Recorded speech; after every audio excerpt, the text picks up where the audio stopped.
Good morning or good afternoon, everybody. We're going to get started in a couple of minutes. We will get started in a couple of minutes. Thanks for your patience.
Good morning or good afternoon, everybody, and welcome to today's learning webinar. Walk it like you talk it. It is such a pleasure for us today to be welcoming back Kaleia and Liz from Youth Empowered Solutions, or YES. We had the wonderful opportunity to hear these two incredible women speak in Charlotte, North Carolina at our conference.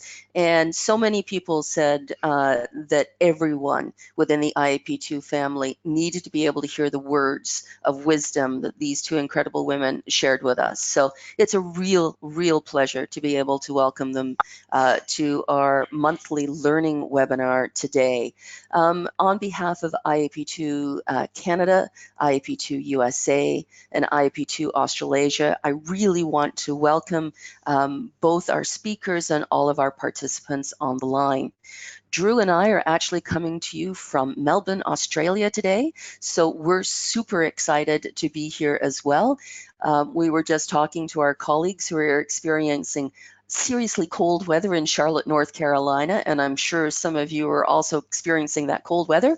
And Drew and I were happy to say that we're experiencing weather in the low 20s or the 70s, so super exciting for us. But with that, I'm going to turn it over to Drew for a few minutes before I introduce our speakers, just to do a few housekeeping items. Drew, over to you, please. Well, this is an interactive webinar. They're all about participation, and so your questions, your comments are always welcome. A couple of ways you can do that. You can signal by putting up that little hand icon, and we will see it, and when the time is appropriate, Amelia will break in and give you the microphone, and you can ask the question verbally, or you can type the question into the chat box, the question box there, and once again, when it's appropriate, Amelia will break in and ask the question. Usually we'll hold the questions until after the main part of the presentation, but sometimes if it's absolutely vital, if it's something for clarification, Amelia will just break in and ask it, or you can ask it. Speaking of microphones, please leave your microphones unmuted, and we'll take care of the muting and unmuting on this end when that happens. It just makes things a lot easier for us. This is being recorded, and for that, we will have the recording up to you within the next 24 to 48 hours so that you can review it. We'll also have it posted on the various IAP2 websites, and you can review them there, and other IAP2 members can get it. It's another one of our member benefits we like to offer. So expect that in the next 24 to 48 hours. It won't be, because we're traveling and I don't have my editing software, it won't be as edited down as we like it, but we'll fix that up come January.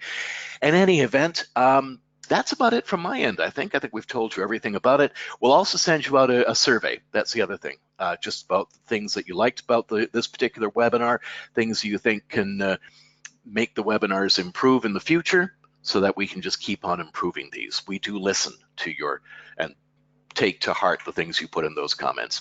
And so with that, Amelia, I'll hand it back to you to get this party started. Thanks very much, Drew. So just a quick introduction of Liz and Kaleia.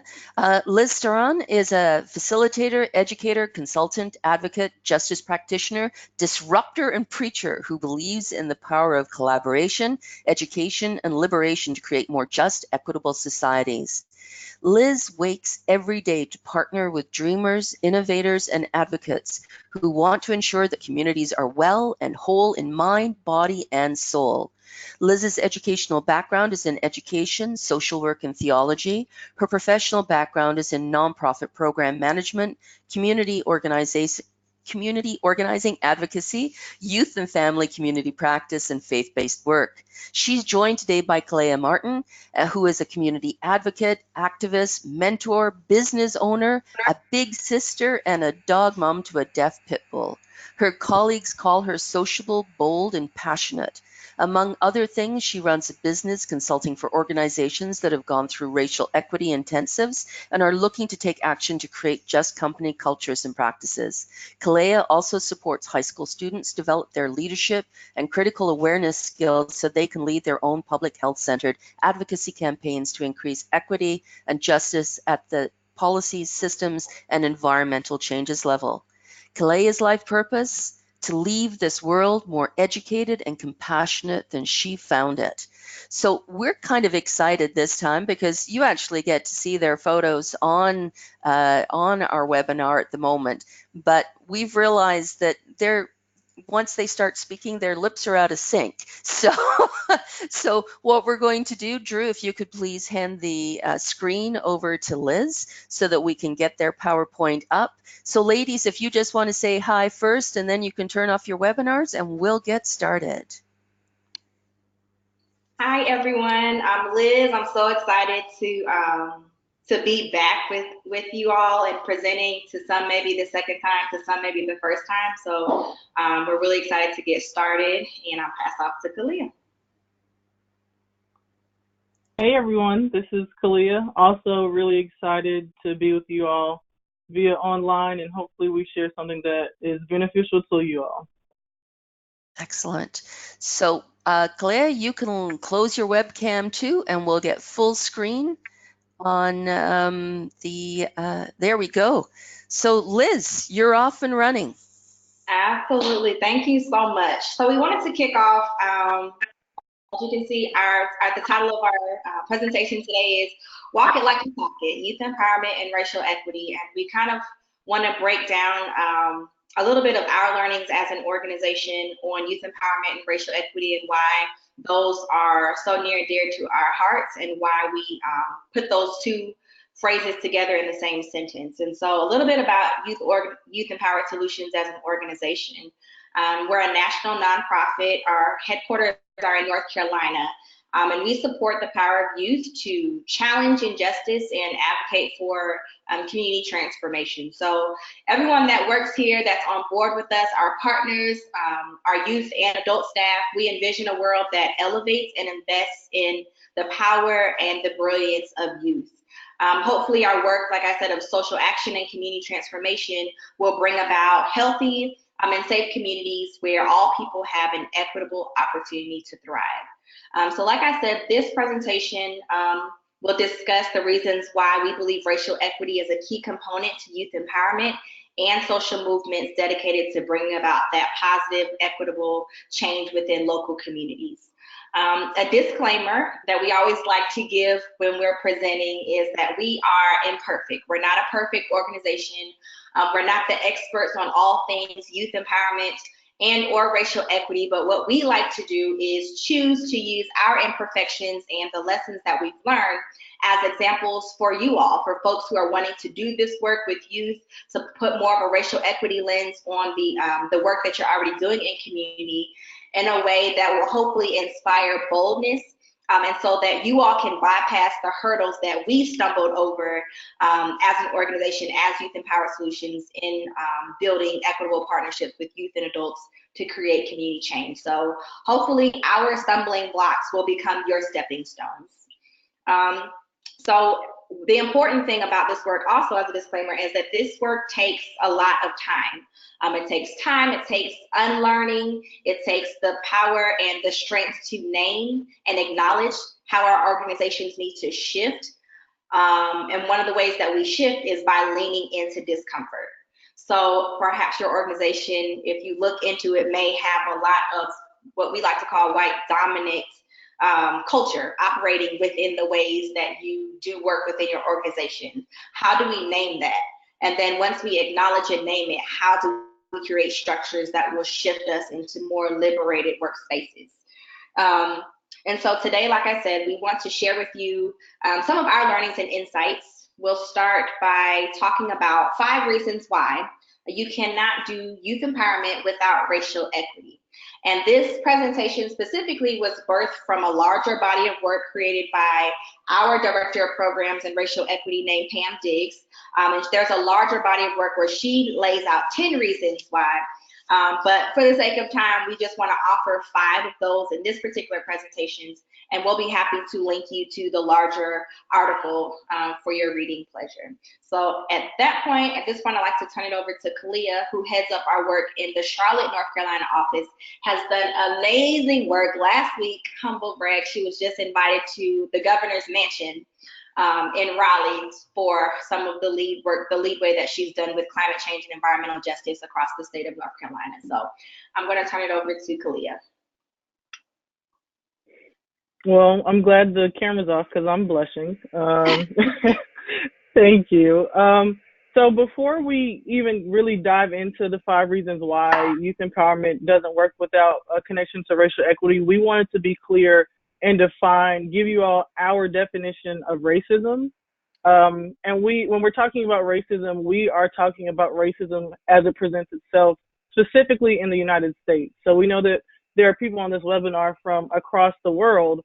So just want to be clear that when we're using this definition, it's in the context of U.S. racism. That doesn't mean that it does not apply to people in different countries, but in case it doesn't, that it's probably because we're in different places. And our definition comes to us, it's provided by an organization called the Racial Equity Institute. They are based in Greensboro, North Carolina, and they travel across the country, delivering a 2-day racial equity intensive training to help people understand just how big of an issue racism is in our society and how it's impacting us to this day. So they break the definition of racism into 4 parts. And so the first part is that racism equals racial prejudice plus social and institutional power. The second part is that racism is a system of advantage based on race. It is also a system of oppression based on race. And lastly, racism is a white supremacy system supported and dependent on an all-class collaboration called white to end cross-racial labor solidarity. So that's a mouthful. And you might be confused as to what that means. So I'll give an example. Here in the United States, when we talk about maternal health outcomes, if you are a white mother with a high school diploma or a GED, you are statistically speaking more likely to have better birth outcomes than a Black woman in this country with an advanced degree. That's someone with a master's degree, their public health, lawyers, doctors, all of the top professionals in our field. White women with GEDs are still having better birth outcomes than these advanced degree Black women, which you can assume have better access to money, to healthcare, all of those things. So you cannot explain that by socioeconomic status. We know that Black people in North Carolina are 2.5 times more likely to be stopped by law enforcement in the state than white people, even though Black people make up 30% of the drivers on the road. So we know that there are systemic inequities that are happening across the country that is leading to Black people experiencing worse outcomes than white people in all of the best categories, and Black people also topping the charts when it comes to more negative outcomes compared to white people. So we like to highlight that racism is not about intentions. We don't even focus on the individual acts of meanness because we're talking about the impact of racism and the outcomes that can be measured at a statistical level for populations of people. And so if you're familiar, and your work might even touch on trying to address things like the achievement gap and health disparities and the underutilization of minority business enterprises. All of these different phrases connect to different sectors of our country, but they all mean the same thing. What we're saying here is that Black people and people of color are having worse outcomes than white people, even when everyone else has an otherwise similar background. So when we're talking about racism, that's what we mean.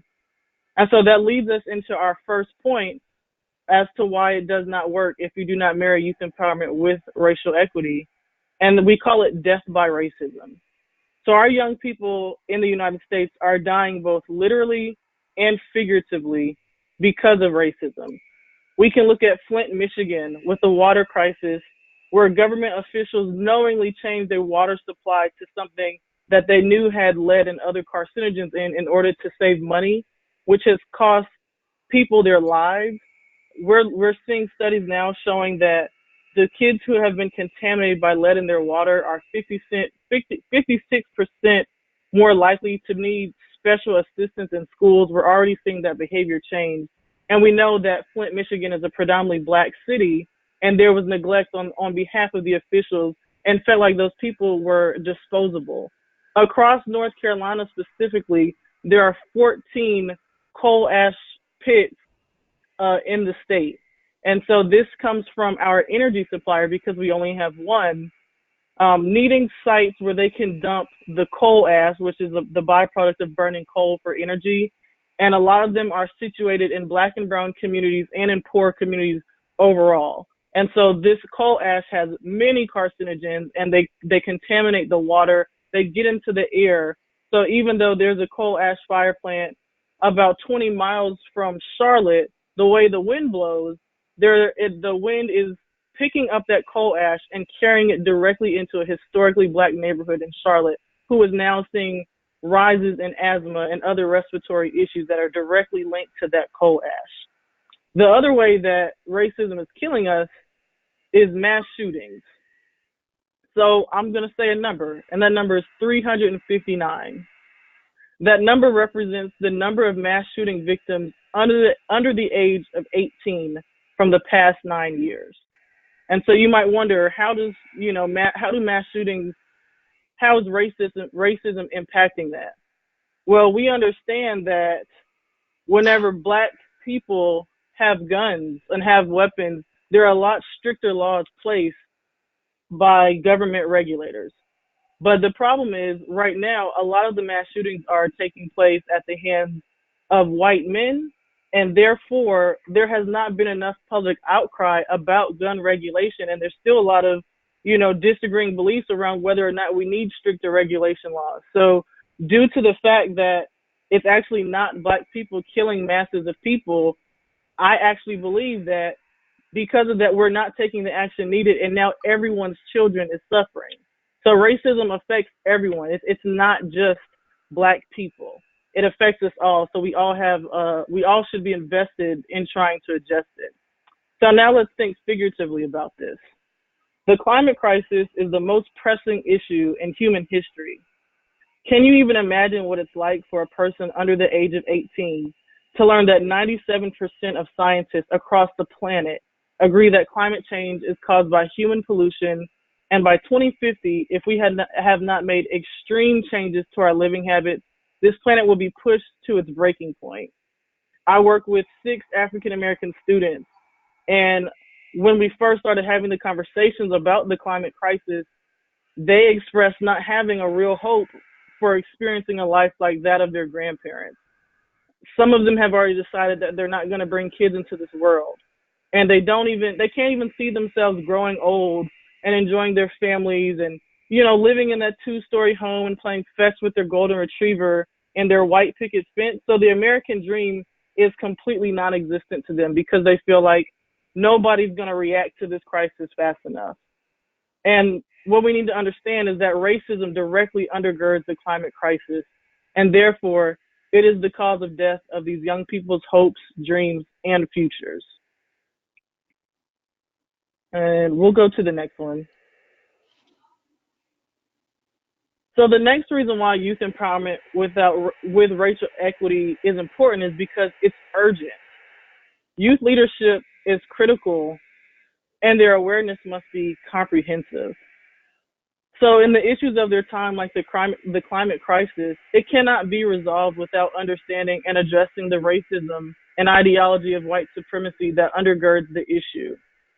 They have to understand that changing policies and institutional practices are more sustainable than only focusing on individual actions like recycling and using metal straws.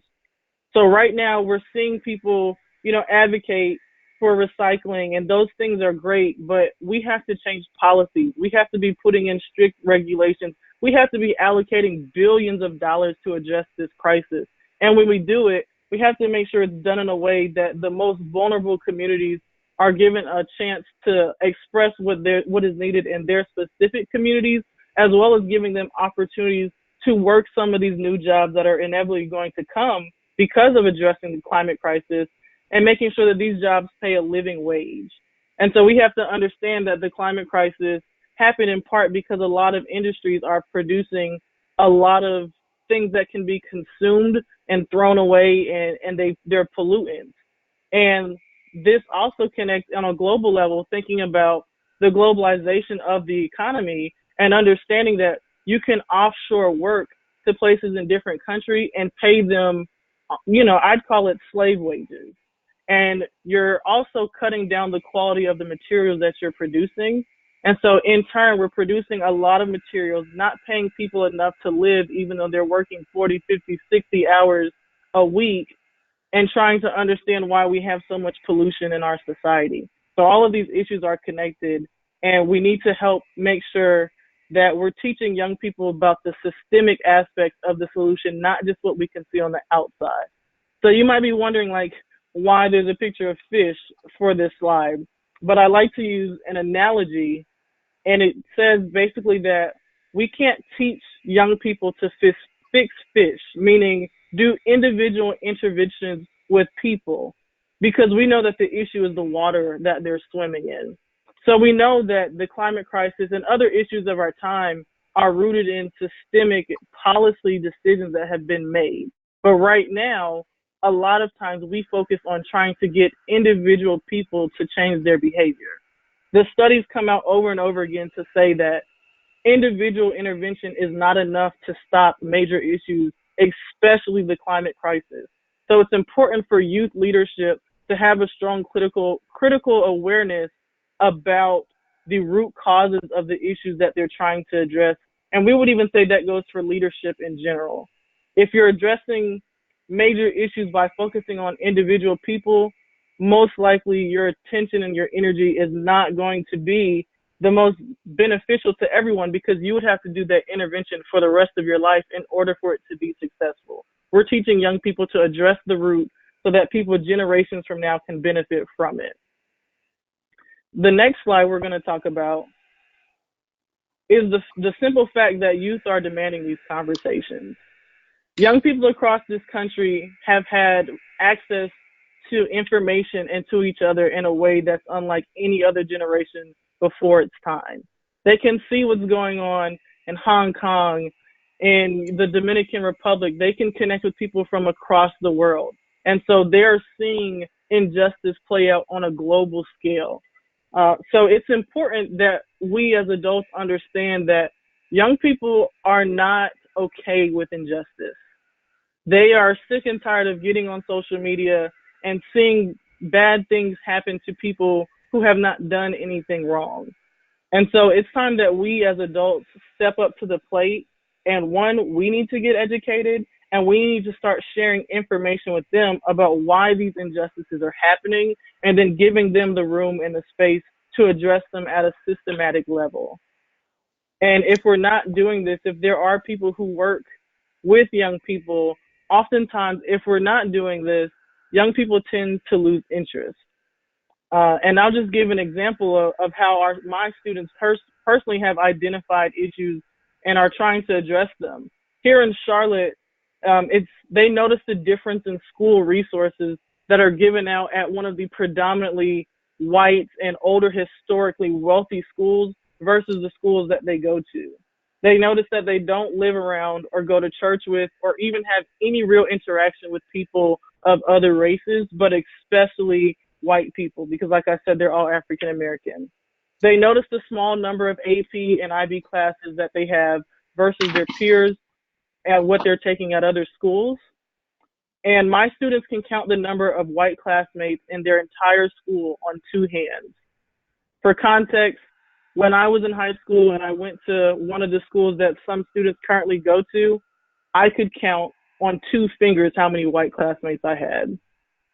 So oftentimes what happens is we can look at the number and go, you know, they count 6. So we would look at that number and say, that's 200% growth, right? Because we went from 2 to 6. But the question is this a number that we should be proud of? The issue isn't going to go away because we aren't talking about it or acting on it. And it's with these understandings that YES aims to help raise the standard for true youth empowerment. Awesome. So number 4, our mission depends on it. And when I say our mission, I guess it's twofold. Specifically talking about youth empowered solutions, but if you're an organization that is working to elevate and embrace the power of young people, then your mission should also depend on the marriage, as Kaleia phrased it, between racial equity and youth empowerment. So here on the screen, you can kind of see pieces of our mission, which is we support the power of youth to challenge injustice and advocate for community transformation. Through intentional youth-adult partnerships, we learn, we unlearn, we create, we dream, and we grow together.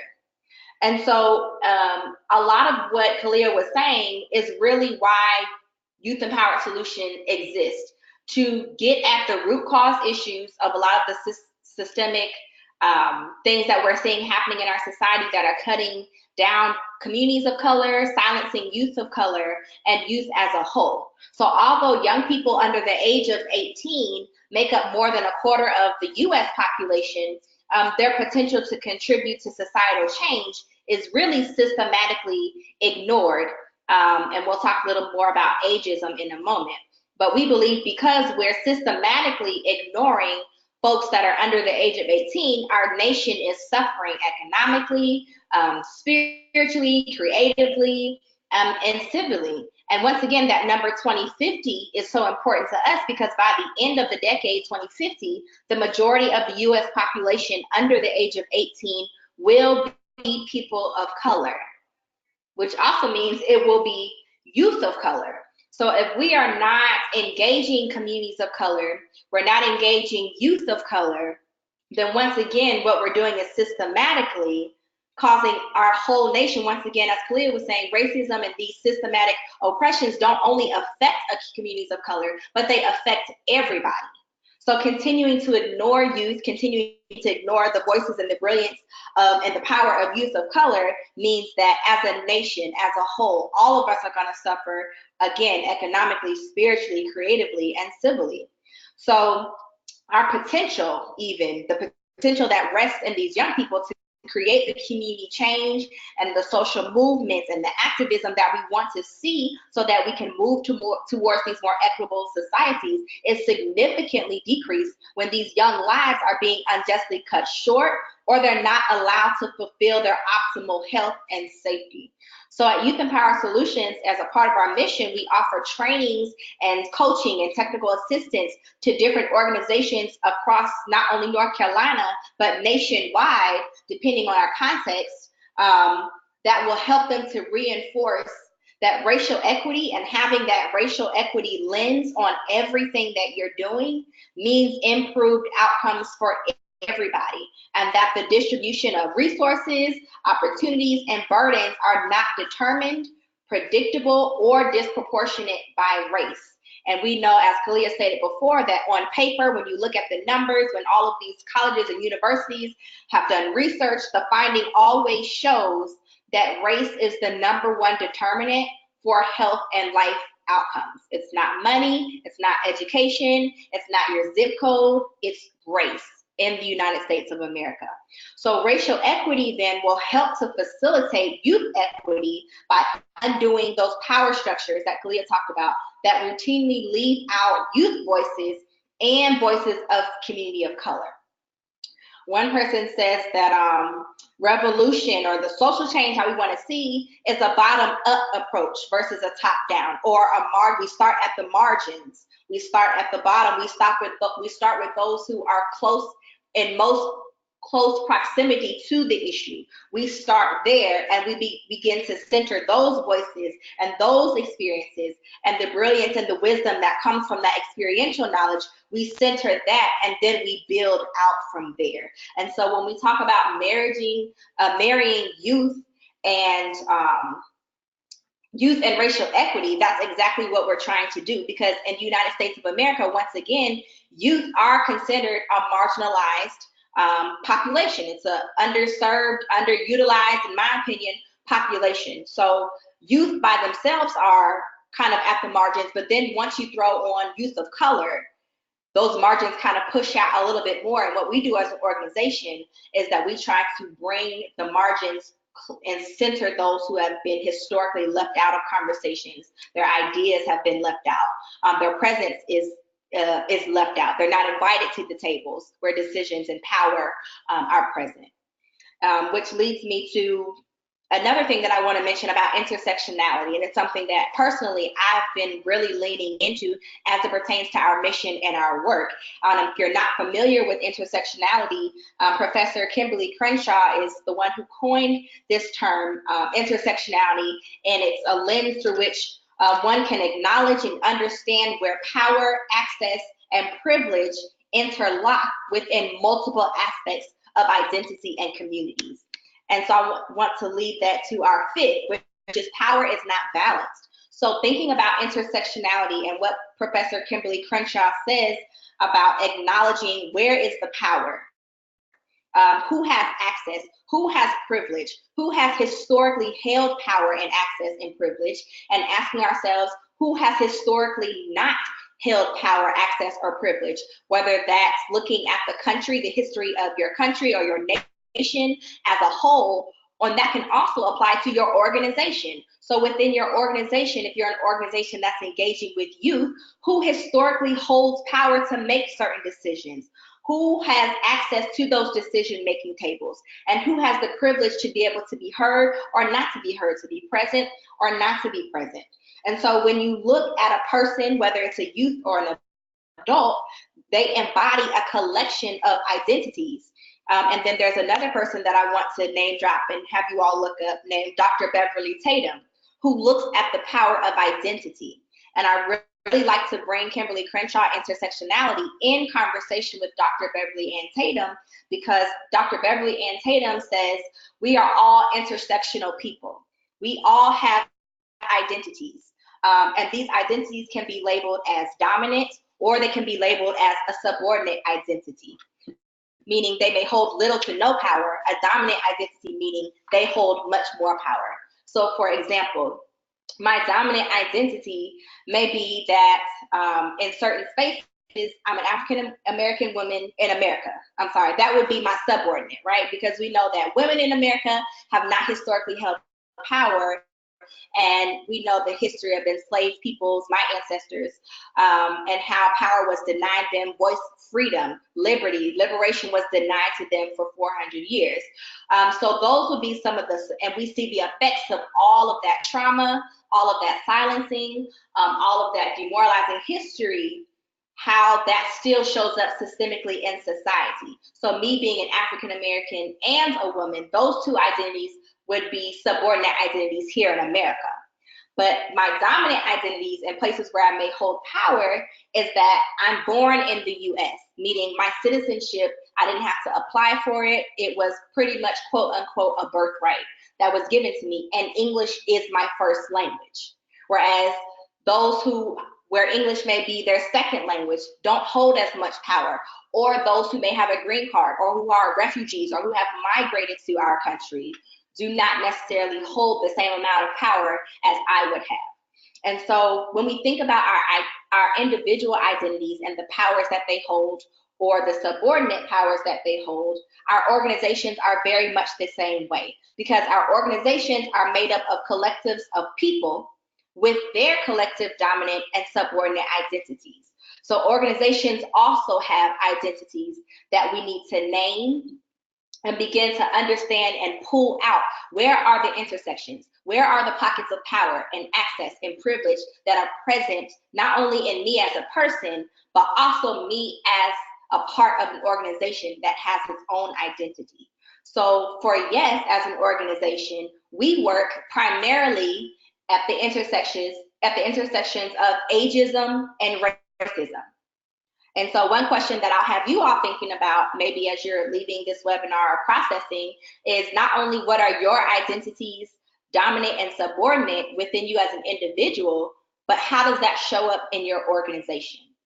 So when we think about the who, what, when, where, why, and how of power and how it manifests individually or organizationally, it's very easy to come to the conclusion that power is not balanced. So when we think about racism, racism operates in our everyday life and societal structures in a way that maintains unjust power structures or imbalances, that suppresses, discredits, and marginalizes youth voices. And so oftentimes within organizations, what we see then is that young people's thoughts and feelings are often overlooked, undermined, or included as a token without given any meaningful weight or consideration. So while age certainly brings with it more experience, it doesn't necessarily bring wisdom, nor does a lack of life experience preclude insight. So age doesn't necessarily mean that because we're adults that we know everything, that we're smarter, and that youth should just be quiet, take a back seat, and listen to what we have to say. But as a matter of fact, youth who are on the margins are much closer in context to how a lot of these systemic imbalances of power that we're seeing play out. They are the ones that are most affected by it. So why then do we put them at the margins and think that as adults we should center ourselves and create the answers or the solutions in a silo apart from youth? And so there are various consequences of relying on kind of this authoritarian top-down model, which assumes first that young people don't know enough to be taken seriously. And second, that they need to be kind of kept under control until they reach the magical age of adulthood. So we often talk about how youth in our school systems, up until the age of 18, they have to raise their hand to use the restroom or to ask to get a drink of water. But in America, once you turn 18, you have that magical birthday. Now you're officially coined as an adult and are expected to make all of these big life choices for yourself, when for the past 18 years, you've been told what to do, when to do it, and how to do it. Your voice has been marginalized. Your brilliance may not have been actualized or been given wings to fly, so to speak. And so we're really doing our young people a disservice when we're not including their voices, their bodies, their brilliances, their ideas in the work that we are currently doing to bring about these equitable, more just societies that we want to see. So by lumping young people together, what we do as adults is we generalize and fail to offer care that is appropriate by assuming that we know what youth needs instead of getting to know our youth and listening to the experience and the wisdom of the youth that we engage with every day. So by telling youth, what to think and do instead of including them in the conversation, we undermine their feelings, we undermine their intuition, and that in turn really discourages them from being critical thinkers. It discourages them from having emotional intelligence, and it discourages them from being introspective thinkers, from really thinking about what they're thinking about and really processing, why am I feeling this way about certain injustices? And it quiets their voice from even wanting to ask the questions if we as adults feel like we are that authoritative figure that often says, think what I think, do what I do, say what I say. And we don't allow them the freedom to express themselves or to grow or really be at the center of our movements. And then by enforcing kind of these lower standards of behavior where we just want youth to kind of mimic adults, we really communicate that adults are different from youth when when you look at how movements are built and sustained, they are more likely to succeed and have far-reaching outcomes when there's an equitable partnership between youth and adults versus youth tokenizing or adults tokenizing youth or just using them as picture props for posters and those types of things. So your movements are more sustainable when youth are at the center and youth are then at the forefront as well.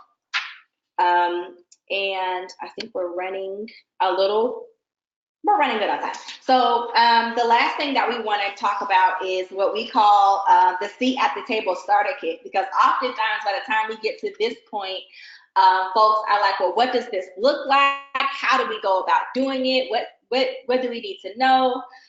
And so we kind of offer this little starter kit, and feel free to ask questions or think about questions that you may have, because I think we'll have a few minutes to address kind of questions. But the first, and Kaleia, feel free to chime in as well. But the first is thinking about if you're an organization that is already working with youth, or you want to work with youth, or you want to shift how you work with youth, think about who is and who is not at the table, and why are they not at the table. So a lot of organizations that we work with, we kind of coach them on equitable recruitment practices. This is just one example that may come up around this kind of allegory of a table. Is oftentimes the youth that are recruited to work with organizations to lead these social movements or be at the decision-making tables are your top performing youth. They are the youth that are in every AP higher learning class. They are your overachievers. They're involved in everything. They're the president of every club at their school. And we think that because of their, performance in school or in community, that they are the best suited for this work. And oftentimes that is not the truth. As in fact, with what we do with equitable recruitment practices is, and Kaleia could speak to this probably better than I can, is that we think about where is a place that we could set up in a school system, because we work as an organization with middle school and high school age youth, mostly high school age youth. What is the one place that every youth has access to during the school day? And for us, the answer is the cafeteria.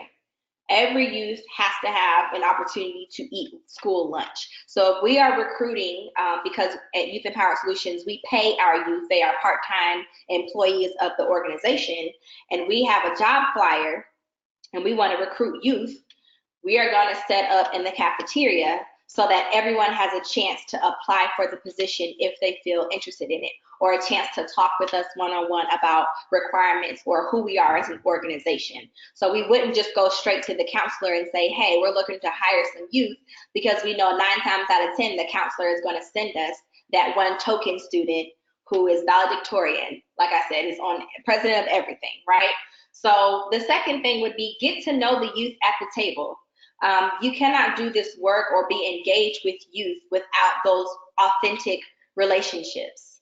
And thinking about what are you willing to do or to give up or to provide in order to build authentic relationships with youth.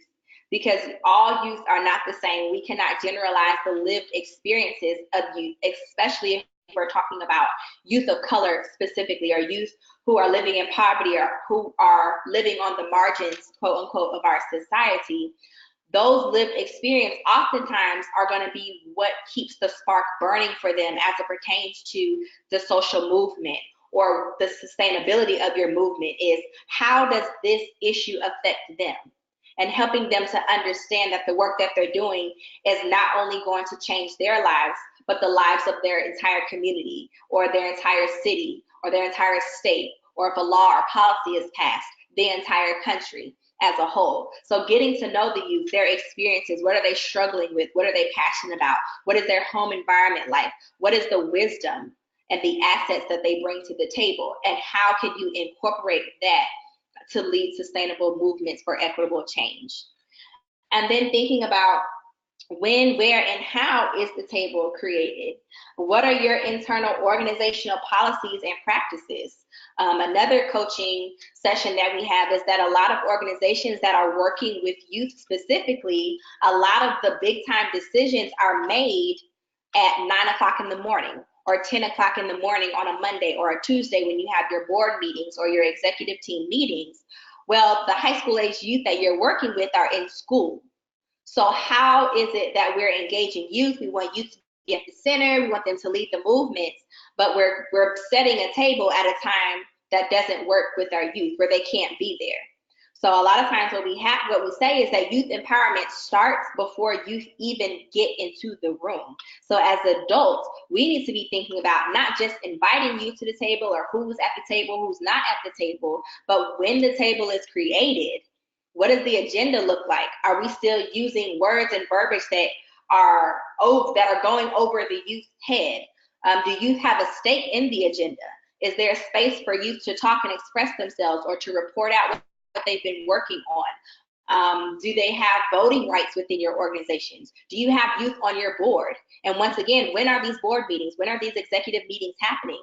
So really thinking about, once again, this idea of a table, we have to be realistic when we're thinking about empowering youth about what it actually looks like and what's happening at the table. And then fourth, which is a reality and it's happened with us as an organization and other organizations that we've worked with, is what happens when youth want to stand on the table, meaning how you handle youth autonomy. And Kaleia and I laugh about this a lot because there are times when our youth have to check us, right? So we have a youth empowerment model, as you can see, that is with skill development, critical awareness, and opportunities. This is kind of how we work with our youth. Where we're teaching them, okay, how to identify power, how to identify when there's an imbalance of power, how to identify who are the stakeholders, who are the folks you need to talk to, how to build your critical awareness around the issues, where the youth will use those tools that we have helped them to develop on us as adults to check our adults' power. So that's what we mean when we say what happens when youth want to stand on the table and they do to us what we've trained them to do to others, meaning challenging unjust or unequitable practices or policies or outcomes. So we see that a lot with our youth when they challenge us because we may be operating in a way that suppresses their voice. And then lastly, provide youth the tools to create their own table. And this can be called caucusing, right? You may or may not have heard of caucusing by race. Within organizations, we think it's important to use caucusing even when it pertains to youth and adults, meaning that youth get to build their own table that only youth can sit at, right?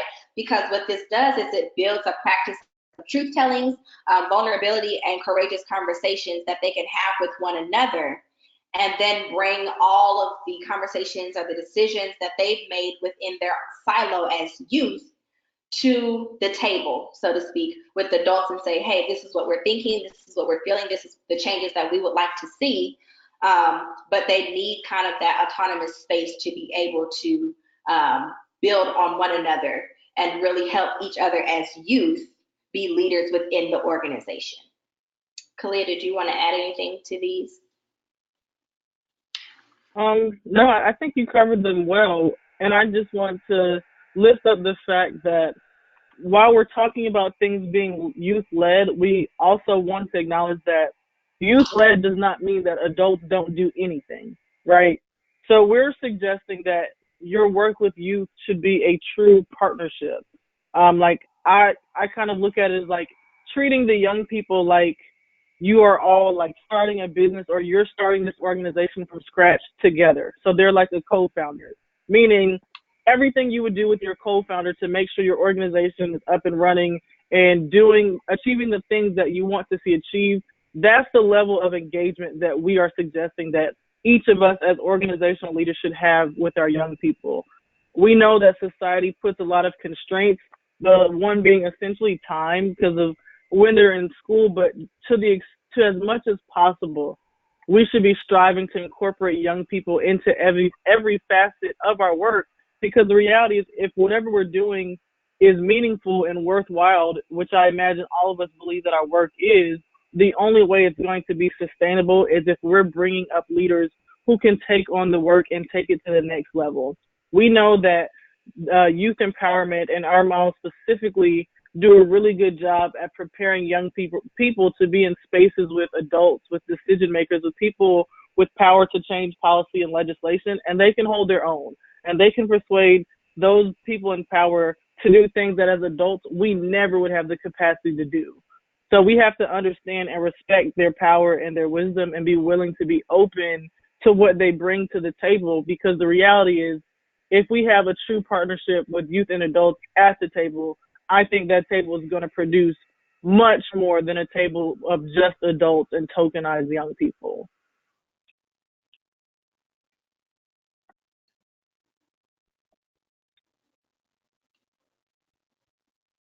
And we are right at time for the end of our presentation, but we would love to engage with you all and hear questions or any feedback or any comments that you may have. And our contact information is here on this slide as well. So listen, Kaleia, thank you so very much for that. I really do want to challenge our participants on the call today to ask you some questions. One of the things with IAP2 is we believe that people that are affected by decisions should be involved in the decision making. And obviously that screams loudly about the role of youth in this. And I know that for many people, it's a challenge. How do you bring youth in? And you're challenging us to say that it must happen and that there's a way to do it through a partnership, but it's a little scary. And so for those of you that are on the call today, what are your questions for Liz and Kaleia? You must have them. We all do. It's sort of like when we go out to do a project or we have a program that we're doing and we know that we need to be bringing people into this decision-making process, we often work with a sponsor or a client. We ask, how much can we change a decision? How much can we impact a decision? We have our spectrum where it's, all the way, whether we're consulting, whether we're empowering, but how do we bring people into this? And from what I've heard from you, we just need to do it. It just needs to happen. The problems that we're facing in this world are so big that we cannot do it without doing it with partnership.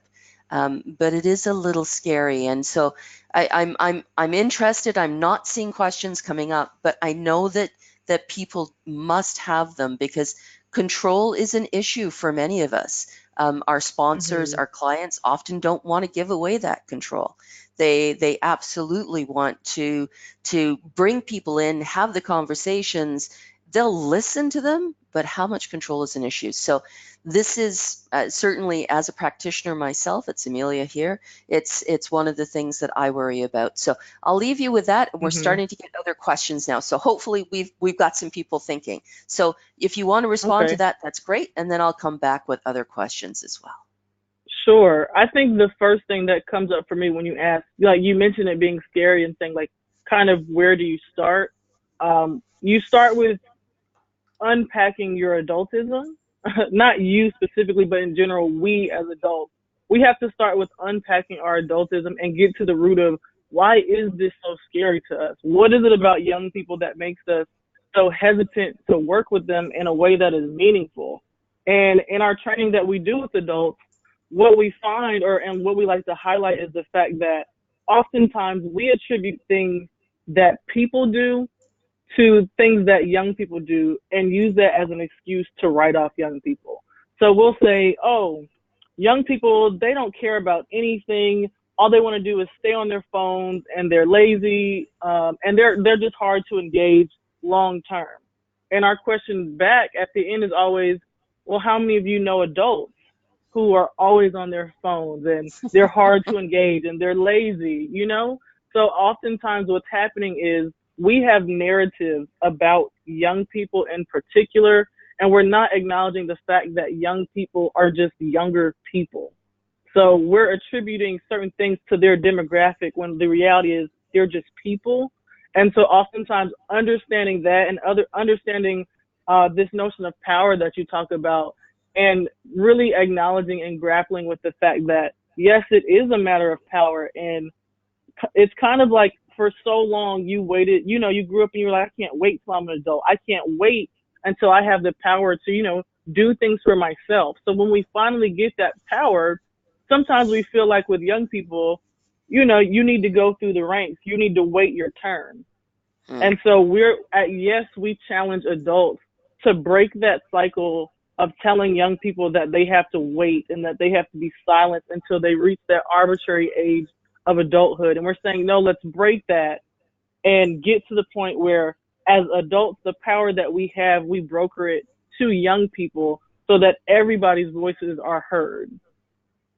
Thank you. Thank you for that. And I would encourage both Kaleia, both yourself and Liz, if you want to put on your webcams as well so we can see you, that would be great.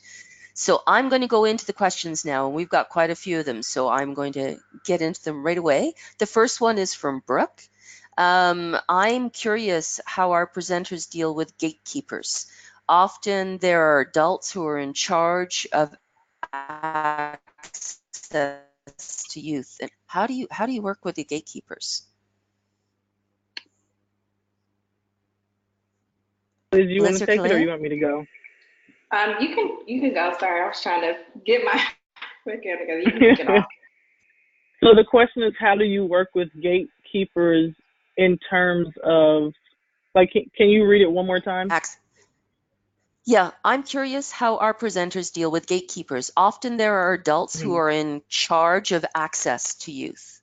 That is a very good question. And the reality is sometimes, like, especially thinking about school systems, there are certain schools here in Charlotte that we cannot go in and table just because they don't want that much access to their students from outside groups. So a lot of times, in the event that you are dealing with a gatekeeper, trying to be creative in the way that you gain access to those young people. So maybe you can't go into the school, but maybe that some of those students go to like a YMCA after school, or they're connected with certain churches or other organizations in the community that work with young people. If you can form connections with other organizations who have access to young people, oftentimes, young people aren't just in school, they do a lot of other things. So trying to figure out the other places where young people go and forming partnerships across the community so that even if one entity decides that they don't want to give you access to those young people, that there's other ways that you can get information to them. Thank you. Thank you for that. So from Cheryl, thank you so much for your presentation. I work for a municipality in Canada, and we often have limited time and budget to engage many different stakeholders. What strategies can you recommend based on these challenges or limitations to ensure we empower youth in a way that works for them?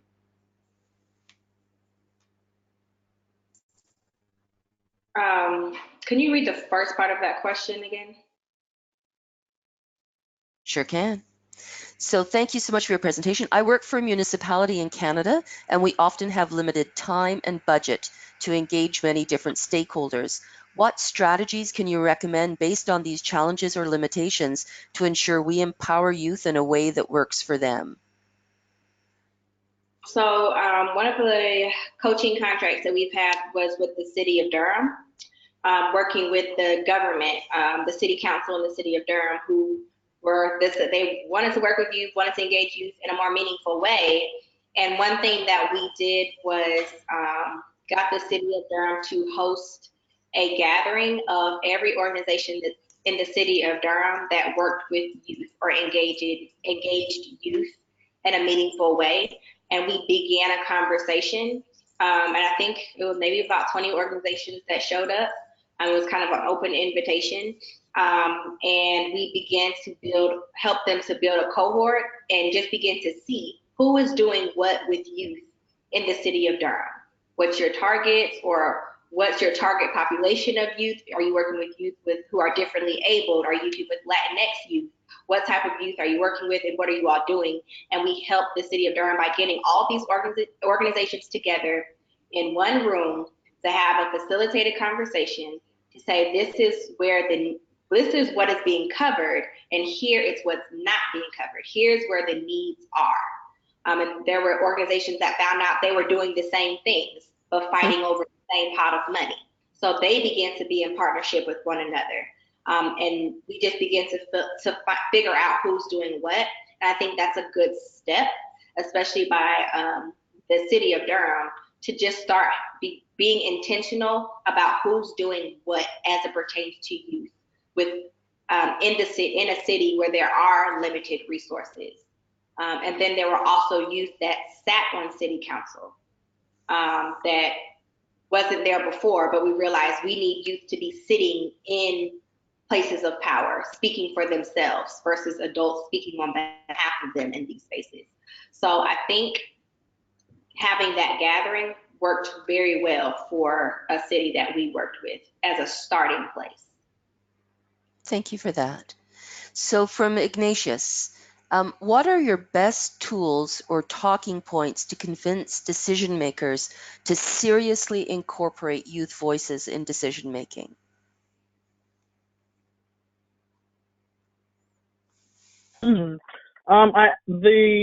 The 5 reasons why, the presentation that we gave, like we said, is an abbreviated version of a document that our director of programs, Pam Diggs, created. So oftentimes when we are approaching the conversation with organizations who are interested in doing equity work but do not work with youth, that is our go-to tool as to why you need to be doing both. So I think it depends on where your organization or the entity you're with, where they are in terms of equity in general. I would imagine everybody who's a part of this network is doing work that is designed to empower people and benefit the greater good of everyone. So if that's the mission and the approach that your organization is saying they want to do, then anything you say should be rooted in how using strategies around youth empowerment with like a racial analysis get you to that end goal, which is your mission. So we have that document. It's on our website. I'm trying to think of other documents off the top of my head. In general, we would just, if anything, we could help you have a conversation to kind of strategize what specifically your organization can focus on. So we could, feel free to reach out to us and we can have that strategized conversation, via webinar or over the phone, however you want, whatever we can do to help you start those conversations and really drive home the point that this is important and it should be made a top priority. And it often will start with if your organization has mission, vision, values, or belief statements. So just doing this type of work will fulfill your values or your belief statements that I hope an organization has. And if they don't have, that would be a good place to start or revisit. Okay, we say that we believe in this, or we say that we're about this, our mission says this. If we're not putting systems or policies or making strides to create more equitable work or more liberated workspaces or whatever the case may be, then can we as an organization truly say that we're living up to our mission, vision, values, and or belief statements? A quick question for both of you, and this is my question. Then I'm going to come back to some of the others. But one of the things that we've done with IAP2 is with our core value awards, we've showcased stories of what people have done, how they've done it, how they've been successful, the changes that have happened as a result of the people that they've brought in and listened to and things like that. Do you have any really good stories about how youth have made changes and how things have been so much better as a result of bringing in and engaging youth? So I'll share a story that I can speak to the most, and I saw Liz giving me the look. So here in Charlotte, we do a lot of work around environmental justice and climate justice. And if anyone is familiar with that movement, if you look at it on a global scale, primarily the people you see talking about it are white people. And when you think about white youth, the first person who comes to mind is Greta Thunberg. And she's great. She's an amazing speaker with a very strong story. But the reality of the situation is that the climate crisis is going to most directly impact people of color and disproportionately impact them because of a number of different reasons. So people of color are already feeling the impact of the climate crisis, yet their leadership and their advocacy is not being showcased. So our young people, looking at how the media was portraying the issue in North Carolina, decided we were going to create a documentary that was going to raise awareness about the climate crisis while centering and focusing on the Black and brown leadership across the state of North Carolina. And so what started out as a 23-minute documentary turned into 3 teach-ins across the state of North Carolina that engaged over 100 people to have the conversation around the climate crisis and race and racism, and overall how we can make sure that addressing the climate crisis also addresses the problem of racism. And so after that, people started to take notice that there were young people and people of color involved in this space. And so our young people were invited to speak at one of the climate strikes. That strike had around 500 people there. And after that, Greta herself came to Charlotte because she saw all of the work that was being done in the city to speak at the next climate strike. And who was invited to speak again alongside of her? Our young people. So it went from being a 23 documentary to raise awareness about what's going on a local level to speaking on a stage with one of the most internationally famous climate activists in the world. And so that has brought a lot of attention to Charlotte, and it's the plans that the city has made to adapt to the climate crisis. There's the work being done at the state level, and Greta coming and all of the young people across the state showing up to speak out has also helped push that agenda forward with new momentum and like a stronger sense of urgency than we saw before this happened. So knowing that our young people helped infuse more people of color into the movement at a state level, as far as centering Black and brown voices across the state, is something that our young people are proud of, and continue to help amplify voices of people of color is their goal, and continuing to insert themselves into spaces that they historically have not even been invited to is one of the more recent things that have happened. But yes, also has a history of changing policies on a local and state level around a number of different topics. So like I said, young people are much more able to change policies than adults. And I think a lot of it is because when an adult goes to talk with a legislator, now you're dealing with egos. You're dealing with, well, you know, I have this expertise, and that legislator might feel like they have a similar expertise. So there's a lot of conflicting things that come up. But when young people who are educated, who are able to speak, who can apply a good critical analysis and answer tough questions and provide a solution, go into a room with a legislator, it's like magic happens almost. And in the end, we're victorious and society is better because of it. Fantastic. Thank you so much for that story. One of the things that we learn in our profession is storytelling actually has almost more power than so many other things. We tend to go to the written word, but just hearing that story, hearing that passion in your voice, thank you. Really appreciate that. I'm going to get back to my questions because there's a few more people. From Alexis, what advice do you have for where to begin for large city governments who want to start this work? So where do you begin? And you might have answered that a little bit, Liz, but just any other follow-up to where large city governments can start to empower youth and engage youth and work with youth and partner with youth? I would first see what the government is, how are they currently, once again, going back to the government specifically, how are they currently engaging youth? Is there a youth board in that government? Is there a, going back to the city of Durham where we worked, they had a Durham office on youth that was a part of that governmental structure. So are those in place? If they're not in place, I think beginning to ask the question, why are they not in place? Is this something that we can begin or add on to? And once again, going back to what Kaleia was saying, if there's not, being that champion or a spokesperson to say, this is what can happen when we center the voices and the power and the brilliance of youth. Why are we not doing this?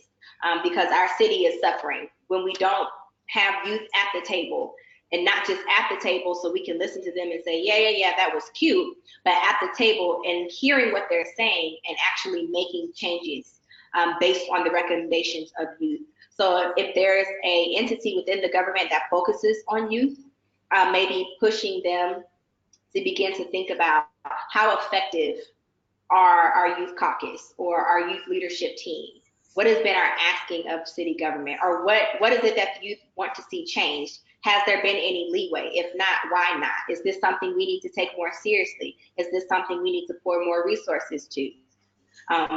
Do I need to petition the government, if you're in those spaces, to create an office on youth, or to create a roundtable of youth, or to have an open listening session with the city or government officials and your youth leadership who are already in the community? They're already there. The question is, do we know who they are, and are we inviting them into those places and those positions of power? And if you're at the very, very beginning, hopefully you're engaging in community to some point to be able to even pinpoint or have relationships with those organizations that are building youth leaders within the community, because the youth leaders are already there. It's just a matter of, where are they? Excellent. Mm-hmm. Thank you for And that, Liz. I'll add one thing to that, because I think when we're looking at government, I think the other thing that can be looked at is spending. So outside of, schools and like school related things, how much are you spending as a city on developing your youth leadership? What is your minimum wage like for your young people? Because we know, like, you can't truly be empowered and mobilized, like activating your voice, if you're having to work in like 20 hours in addition to going to school full time, because you don't make enough money for your parents to provide for you. So I think even in the way we look at money and budgets at a city level needs to be restructured, so that we're creating spaces where the city can help supplement what it costs to develop like true youth leadership, because we know that nonprofits and even small organizations and businesses, we can't do it just on our own, power, because we don't have access to large amounts of capital. So as a government entity, if there is room for you all to reimagine, like Liz said, maybe adding a budget line that goes specifically to either, to organizations who are working with young people so that they can work with more of them. If you cannot directly work with young people at a government level, making sure that you're leveraging the resources you do have to support the organizations that can do that work at a more direct level. Thank you. So last question, because we're starting to run out of time, is from Lori. And Lori's question for the presenters: thank you for the important presentation and messages. Do you have any tips for how to keep youth engaged when change can often take time? I think my first tip is that your work, like change, I agree, change does take a long time. In Charlotte, we've been working on a campaign that originally we thought we would take a year, and we're on year 3. So that's not something that any of us anticipated, working on for this long. So even as adults, it's been a challenge to like stay committed to that work, because change is long, but when you finally get it, it's worth it. So in the meantime, because you can only go to a school board meeting twice a month here in Charlotte, so it's not like you have every single day to actively work on whatever it is that you're trying to change. So in Charlotte, we do a lot of attending of events in the community that are completely, I won't say unrelated. They're not as directly related to the work that we work on primarily. So we go to community events and support other organizations and the work that they're doing. We go learn about other issues. And what happens is, when we're out in the community and we're just learning, one, we get a lot of people who will come up and be curious, because they're wondering, like, well, how did these high school students find out about this event? And, they ask really good questions and they seem really engaged. Like, what are you all about? So now you're building support for your work, because now you can market yourself. But it's also important to support other people, because even if an issue doesn't seem related, everything is interconnected. So anytime an organization is hosting an event and it's something that our young people are interested, we do our best to support them and foster that interest by taking them and allowing them to hear about things that they might not otherwise know is going on in their community. So that's one of the major ways in Charlotte that we have been able to keep people.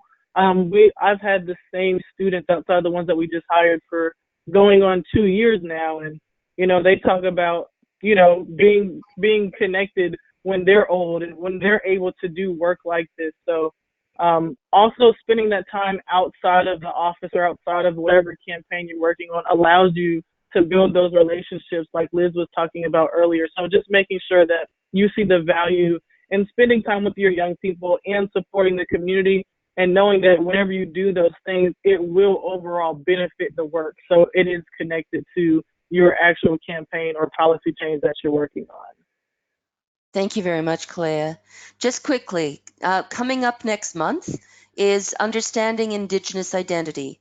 This is a topic that's become increasingly important for true public participation. Engaging ethically with First Nations, Métis, and Inuit people is about moving forward within a respectful, egalitarian, and participatory process. Understanding History, Territory, and Indigenous Identity for Inclusion, a Step Towards Reconciliation is a conversation looking at how to shift social structures of us and them, looking at history as narrative and reclaiming Indigenous voices in colonial spaces. Nadine St. Louis of Sacred Fire Productions will bring this discussion, which applies in the US, Australia, New Zealand, Canada, and around the world. So we're hoping that people will join us for our December webinar on Tuesday, December the 10th at 11 a.m. Pacific, 2 p.m. Eastern. We're also excited to announce that the next offering in our taster series, just a quick reminder, tasters are 45-minute samplers, and they're free to all members, is happening in December. And Kim Hishka will be bringing us Failing Forward. The date and time are still to be confirmed, so watch for your inboxes for more information. Kaleia and Liz, brilliant. Thank you so very much for your excellent presentation. It was phenomenal in Charlotte. It's been equally phenomenal today. Thank you, thank you, thank you. I want to also thank all of our attendees for joining us for today. And I just want to give both of you the last word before we sign off in the next minute. So Kaleia, let's start with you and we'll finish with Liz, but thank you. Yeehaw. So Kaleia, over to you. Well, thank you so much for having us and having me, allowing me to talk with you all today. Again, just feel free to reach out if you have any more questions or want support in trying to get this work done. It's not optional, it's essential. Yeah. Thank you. Liz?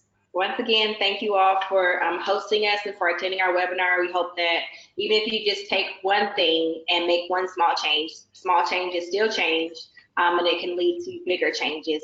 Just be more intentional about thinking about what you're thinking about when it comes to youth empowerment. And like Kaleia said, we're always here to offer more assistance or coaching or technical assistance.